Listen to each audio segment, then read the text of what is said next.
Assalamualaikum warahmatullahi wabarakatuh. Kembali lagi di channel Radio Horor. Untuk kisah kali ini masih melanjutkan dari kisah yang sebelumnya, sebuah kisah yang ditulis oleh akun Twitternya @agil_r_saputra. Dan untuk kisahnya sebuah kisah yang berjudul Legenda Hantu Desa Marni Wongso. Dan untuk kali ini kita masuk untuk bagian ke-6 dari cerita ini. Sebelum kita masuk ke ceritanya, tekan dulu tombol like video ini dan jangan lupa tekan juga tombol subscribe channel ini. Dan nyalakan juga lonceng notifikasinya agar tidak ketinggalan cerita-cerita lain dari channel ini. Dan buat teman-teman jangan lupa di follow juga akun Twitternya penulis. Dan seperti apa untuk kelanjutan kisah ini? Langsung saja kita simak berikut ini.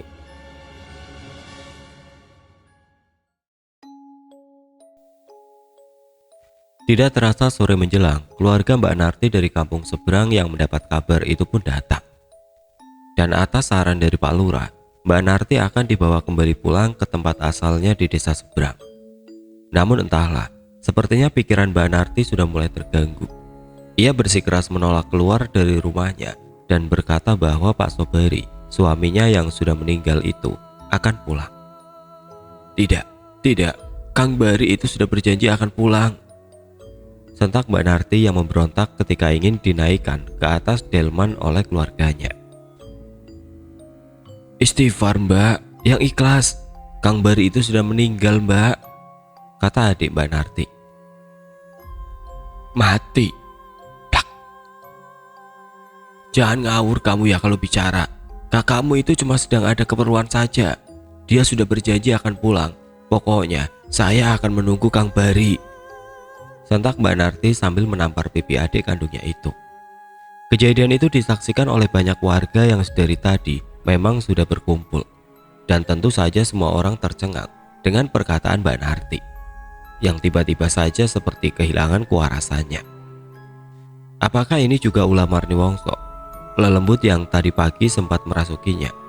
Atau memang Mbak Narti saja yang terlalu jauh tenggelam dalam kehilangannya?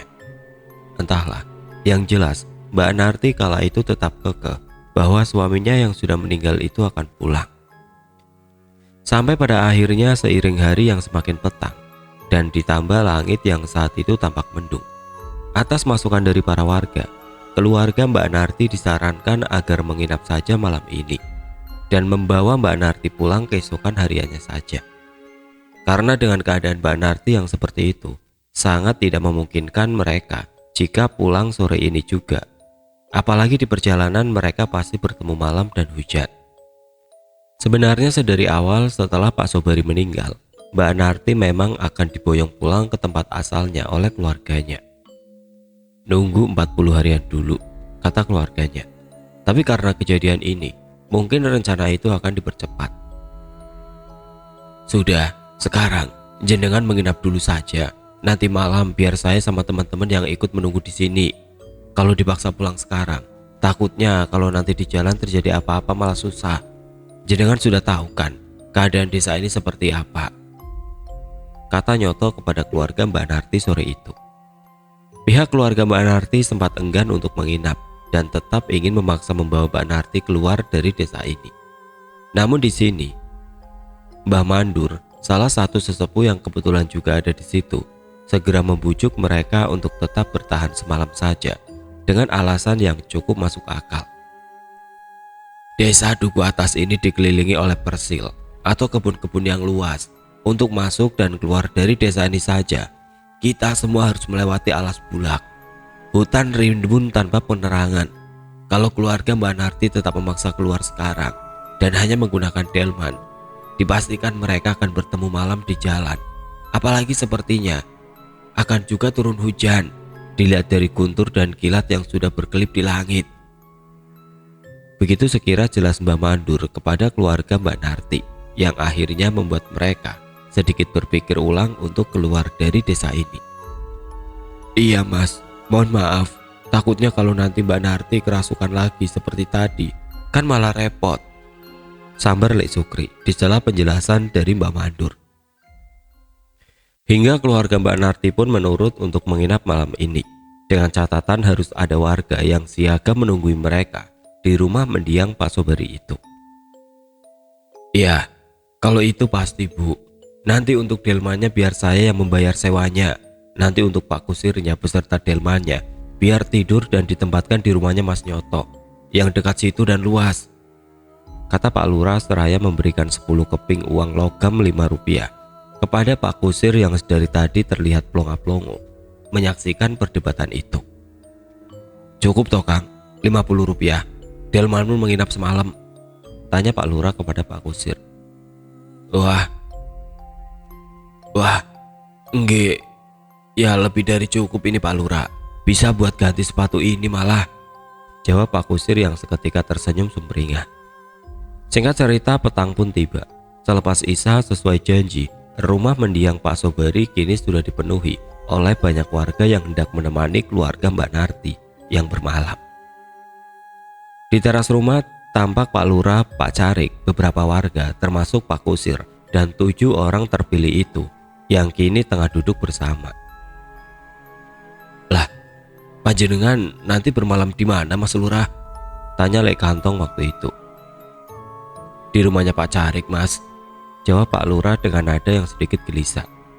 Pak Lurah sepertinya mulai pusing memikirkan salah satu dusunya ini, yang tidak juga keluar dari permasalahan yang pelik ini. Bagaimana bisa keluar? Lah wong menjelaskan seperti apa rupa dari masalah ini saja, mereka tidak bisa. Ditambah lagi dengan ungkapan para warga yang takut dengan akan datangnya panggebluk di desa ini, sampai membuat Pak Lurah menawarkan program bedol desa untuk desa Duku Atas ini jika nanti hal terburuk mulai terjadi. Apa mau bedol desa? Kalau semua berkenan dan setuju, besok saya usulkan ke kabupaten, tawar Pak Lurah kepada para warga yang berkumpul dengannya waktu itu. Bedol desa adalah sebuah upaya pemindahan seluruh penghuni desa ke tempat lain.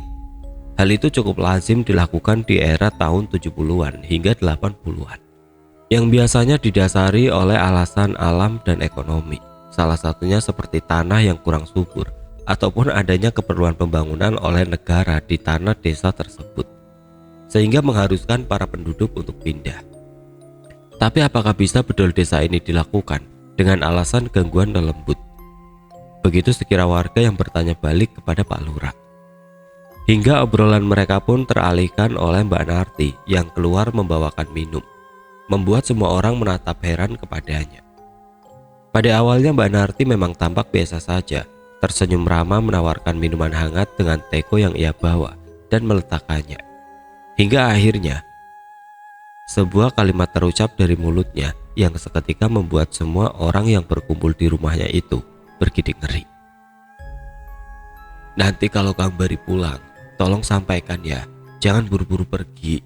Biasanya tidak sampai tengah malam dia sudah pulang, ucap Mbak Narti sambil sedikit tersenyum, seraya berjalan masuk kembali ke dalam rumahnya.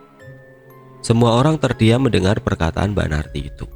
Mereka tampak saling pandang dengan otaknya, masing-masing yang sepertinya masih mencerna apakah barusan mereka tidak salah mendengarnya. Nanti acaranya bagaimana Pak Kaum? Tanya Pak Carik kepada Ustadz Sukar, mencoba mengalihkan suasana. Ya seperti biasanya Mas, keliling, jawab Ustadz Sukar dengan sedikit terbata. Dan seperti yang sudah diperkirakan, hujan pun turun dengan rintiknya yang tidak begitu deras, membuat suasana malam itu menjadi semakin dingin. Singkat cerita, waktu sudah menunjukkan hampir pukul 10 malam. Ini adalah waktunya untuk melakukan ritual itu. Nyoto pun berjalan pulang ke rumahnya untuk mengambil bejana keramatnya. Saya pulang sebentar ya untuk mengambil barang itu, kata Nyoto kepada orang-orang seraya bangkit dan berjalan ke rumahnya yang memang cukup dekat itu. Apakah boleh saya ikut? Kata Pak Lurah kepada Ustadz Sukar tiba-tiba beberapa saat setelah Nyoto berjalan pergi. Ustadz Sukar terdiam sejenak, menoleh ke arah Lek Sukri dan Mas Panggi yang kebetulan duduk paling dekat dengannya. Beneran itu Pak Lurah? Sambar Mas Panggi kini yang langsung dijawab oleh Pak Lurah dengan cukup serius. Enggak, saya itu Mas. Bukannya kalau semakin banyak orang akan semakin baik, kata Pak Lurah berpendapat, yang segera disusul oleh semua orang yang berkumpul di situ. Bener itu Mas Lurah, kata para warga yang sepertinya juga ingin ikut dalam ritual ini. Tapi kalau semua ikutan, terus yang menjaga di sini siapa? Tanya Lek Sukri gini. Yang bersamaan dengan itu, Nyoto sudah kembali dengan membawa bejana keramatnya. Mau pada ikut semua ini mas? Kata Ustadz Sukar kepada Nyoto yang baru saja kembali. Cocok itu, kita jadi lebih mantap. Tapi dibagi dua ya, jangan semua. Harus ada beberapa orang yang jaga di sini, kata Nyoto kala itu. Dan dibagilah mereka menjadi dua kelompok. Sebagian berada di rumah Pak Sobari dan sisanya bersama 7 orang terpilih itu, termasuk Pak Lurah dan Pak Carik yang akhirnya ikut melakukan ritual ini. Rombongan kedua itu pun mulai berjalan pergi dari rumah Pak Sobari, menerobos hujan yang masih rintik, untuk melakukan ritual yang masih mereka yakini sebagai pelemah terhadap lelembut Marni Wongso itu. Titik demi titik pun mereka lewati dengan lancar tanpa kendala, meski hujan membuat ritual malam ini dilakukan dengan sedikit terburu. Tapi karena cukup banyak orang yang ikut, membuat perjalanan ritual ini terasa jauh lebih mudah daripada malam yang sebelumnya. Apakah ini sudah selesai? Tanya Pak Carik terkhusus kepada 7 orang terpilih itu saat mereka selesai dengan ritual di titik batas ketiga. Belum Pak Carik, masih ada satu tempat lagi. Ayo agak cepat, agar kita tidak terlalu lama kena hujan, jawab Nyoto seraya mengajak rombongan itu kembali berjalan. Namun baru beberapa detik saja Nyoto menutup mulutnya. Terdengarlah suara kentungan yang sepertinya berasal dari dalam desa. Shh. Pak Lurah berisyarat agar mereka mencermati suara kentungan itu, agar tahu tanda apa yang suara itu sampaikan. Terdengar 3 kali ketukan berjeda, yang seketika membuat semua orang tersentak. Waduh, Rojopati, siapa itu yang meninggal? Ucap orang-orang yang langsung paham dengan arti pesan dari kentongan itu. Mereka pun segera berjalan dan mempercepat langkahnya untuk menghampiri sumber dari suara kentongan itu. Tapi anehnya ketika mereka sudah mulai masuk pemukiman dan merasa sudah dekat dengan suara itu, tiba-tiba suara kentungan itu seperti berpindah ke sisi tempat yang lain. Awalnya tanpa curiga mereka terus mengikuti sumber suara itu, yang lagi-lagi sudah berpindah untuk ketiga kalinya. Sampai akhirnya di sini mereka pun mulai sadar dengan kejanggalan ini.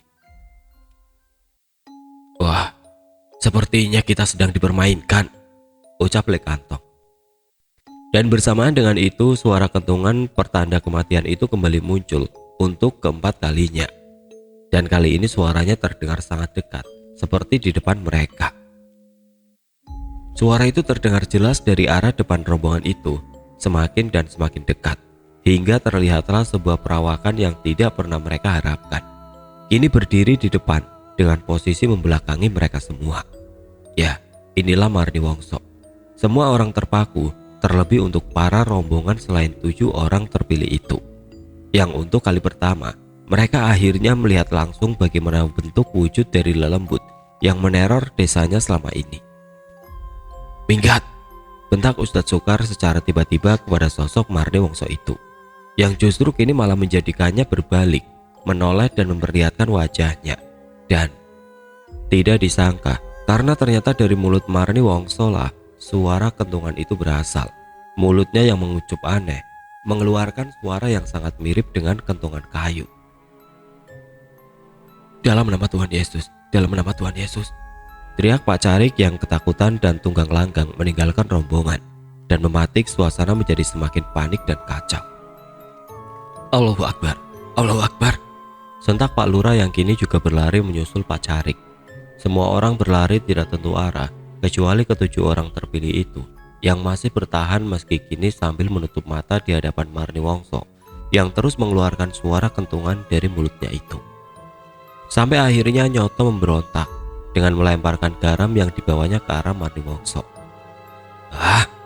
Teriak Nyoto dengan menutup matanya seraya melempar garam dari bejananya ke arah depan, arah di mana menurutnya Marni Wongso berada.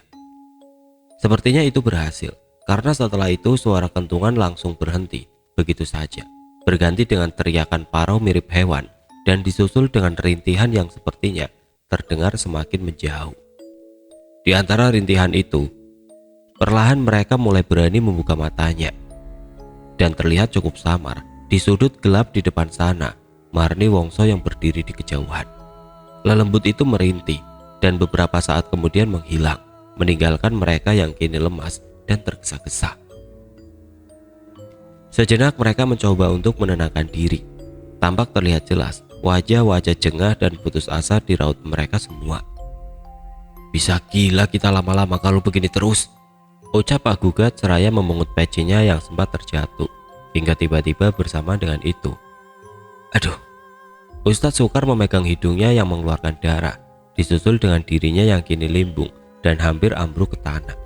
Beruntung Lek Kantong yang berada di belakangnya langsung sigap menangkap tubuh Ustadz Sukar. "Kita kembali dulu saja ke rumah Pak Sobari," kata Mas Panggi seraya ikut memapa tubuh Ustadz Sukar. Yoto awalnya tampak ragu untuk menunda ritual yang hanya tinggal selangkah ini.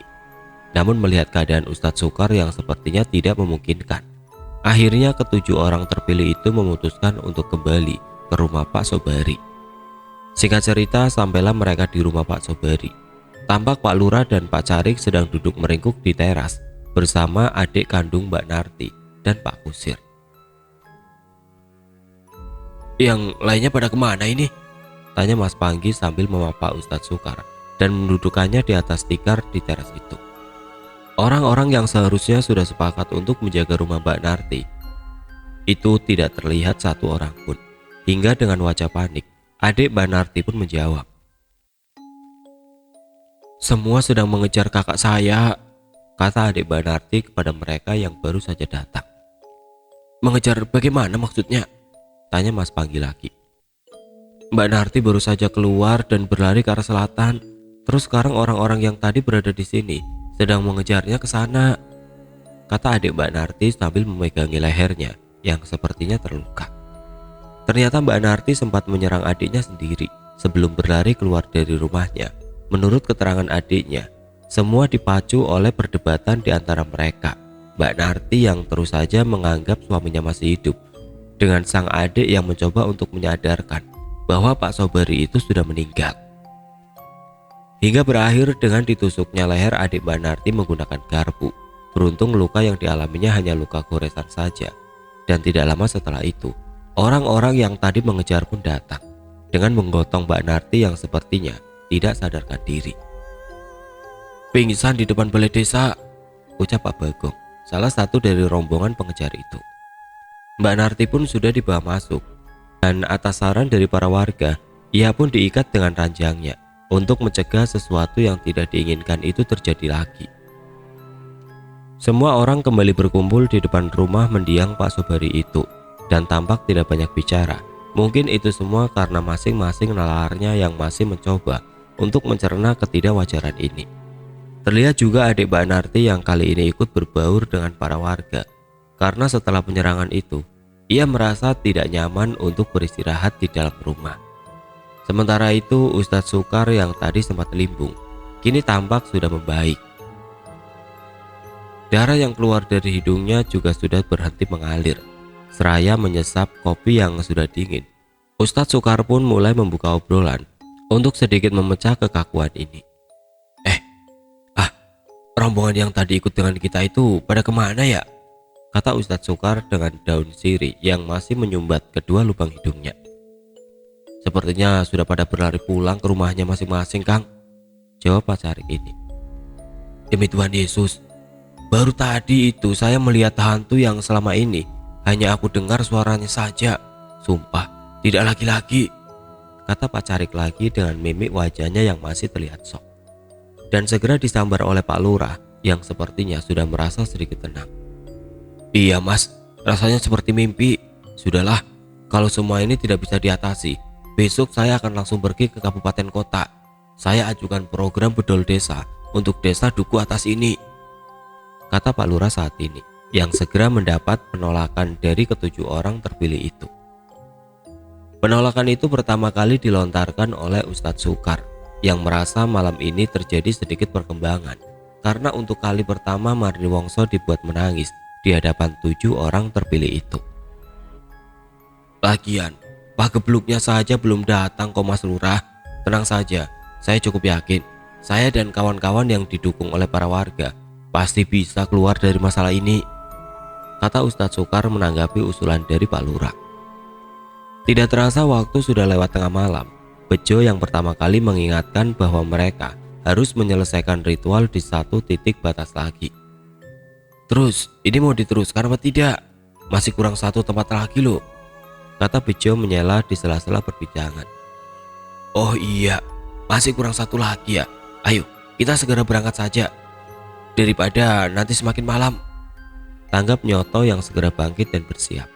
Hingga tidak selang berapa lama, ketujuh orang terpilih itu pun kembali bersiap untuk menyelesaikan ritual ini, yang kali ini sepertinya benar-benar hanya mereka lakukan bertujuh, tanpa orang tambahan. Pak Lurah dan Pak Care tentu enggan ikut lagi setelah apa yang tadi mereka alami. Sudah sana, kami tunggu di sini saja, kata Pak Lurah di awal keberangkatan 7 orang terpilih itu. Dan mereka pun mulai pergi menuju satu titik batas desa untuk menyelesaikan ritual ini. Hujan rintik sudah mereda. Seiring Nyoto, Ustadz Sukar, Lek Sukri, Pak Gugat, Lek Kantong dan Mas Panggi dan Bejo yang tampak berjalan lagi membelah suasana malam di desa itu. Lama-lama rasa takut ini kok berubah menjadi kemarahan ya, kata Mas Panggi tiba-tiba di perjalanan itu. Betul, memang kalau dipikir-pikir, tapi ya jangan sampai keadaannya seperti ini terus. Bisa gila lama-lama kita, tanggap Lek Kantong saat itu. Perjalanan pun terus berlanjut, yang mana kebetulan dalam rute terakhir ini mereka lebih banyak berada di wilayah pemukiman.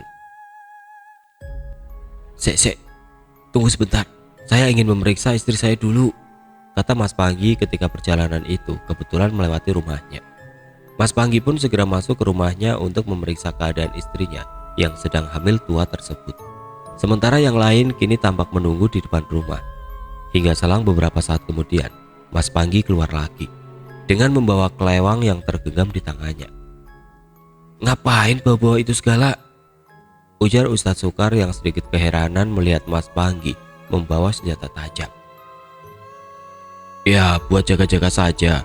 Pokoknya nanti kalau lelembut anjing itu menampakkan dirinya lagi, tetap akan aku belah kepalanya, jawab Mas Panggi yang sedikit mengundang gelak tawa dari teman-temannya itu. Kamu pikir Marni Wongso akan mati 2 kali kalau kamu bacok kepalanya? Kelakar Lek Sukri, dan mereka pun kembali melanjutkan perjalanannya. Singkat cerita, akhirnya sampailah mereka di titik tempat tujuan dan ritual pun segera dilakukan. Seperti biasa, ada sedikit pembeda di ritual terakhir ini, yaitu dengan dibakarnya sabut kelapa dan kemenyan di akhir setelah lemparan garam ke-7 kali. Srek. Suara lemparan garam di akhir ritual itu yang mengenai dedaunan dan segera dilanjut dengan membakar kemenyan. Korek Mas Panggi, pinta Nyoto, dan dengan segera Mas Panggi pun mendekat. Sepertinya si Marni Gendeng itu sudah mulai takut dengan kita, kata Mas Panggi seraya memberikan korek api itu kepada Nyoto. Ya semoga saja, jawab Nyoto seraya mematik apinya dan mendekatkannya ke bibir sabut. Sabut pun mulai membara dan segera ditimpa dengan kemenyan yang mulai meleleh hingga habis. Ritual hari ini selesai. Ayo segera pulang, ucap Pak Gugat sambil membalikan badannya. Dan Allahu Akbar, Pak Gugat terkejut melihat orang yang berdiri tidak begitu jauh di belakangnya. Sopo kowe? Sontak Pak Gugat memberitahu kawan-kawannya yang kini juga menoleh. Woi, teriak Mas Panggi seraya mengarahkan cahaya senternya ke arah orang itu, yang kini dibalas dengan panggilan dan lambaian tangan.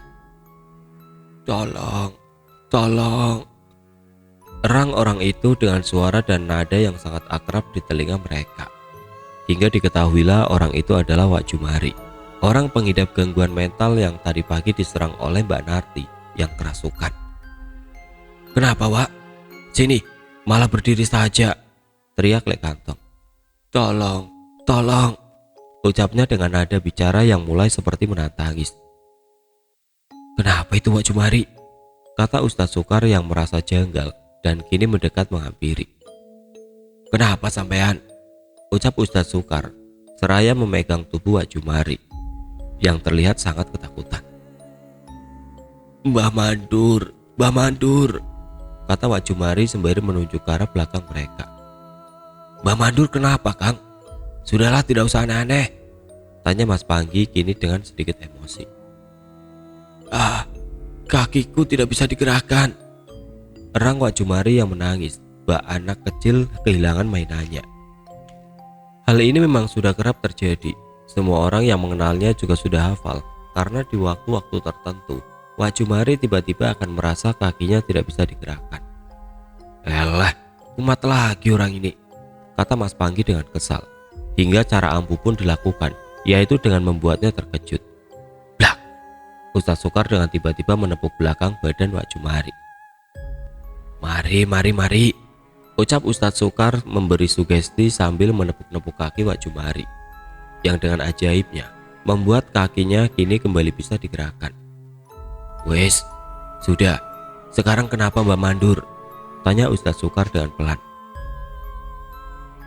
Yang segera dijawab oleh Wak Jumari dengan isyarat mencekik dirinya sendiri. Bagaimana maksudnya? Tanya Pak Gugat akan gelagat Wak Jumari itu. Mbak Mandur, jawab Wak Jumari sambil kembali mengulangi isyarat gerakannya.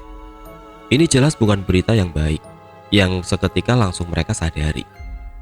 Jangan-jangan batin mereka semua yang kini mulai lebih menekan Wak Jumari untuk memberi penjelasan yang lebih gamblang.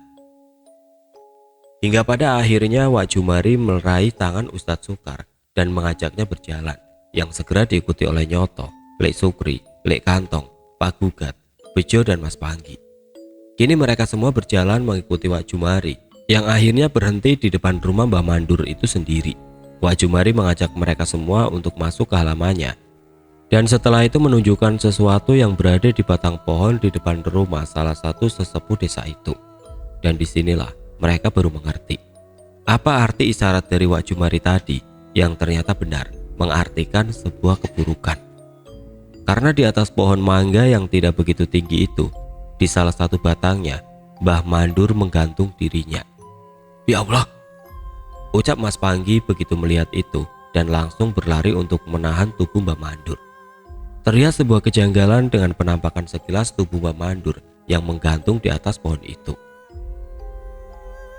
Karena tampak posisi kedua tangannya Mbah Mandur yang seperti berusaha menahan lilitan tali yang menjerat lehernya. Apakah ini cara bunuh diri yang wajar? Entahlah. Lagi pula saat itu, tentu mereka tidak mempunyai pikiran sejauh itu. Yang ada hanyalah kepanikan. Suasana saat itu tentu tidak bisa dijelaskan. Bagai disambar petir di kelopak mata, Mbah Mandur yang tadi sore terlihat baik-baik saja, sekarang sudah pergi dengan cara yang seperti ini.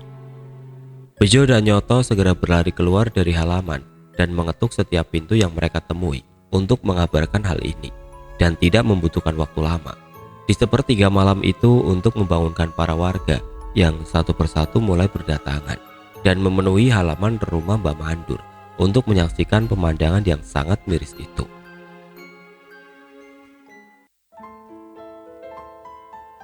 Oke teman-teman, sampai di sini dulu ceritanya. Nantikan kelanjutan kisah ini di video berikutnya. Agar tidak ketinggalan, klik tombol subscribe channel ini dan nyalakan lonceng notifikasinya. Wassalamualaikum warahmatullahi wabarakatuh.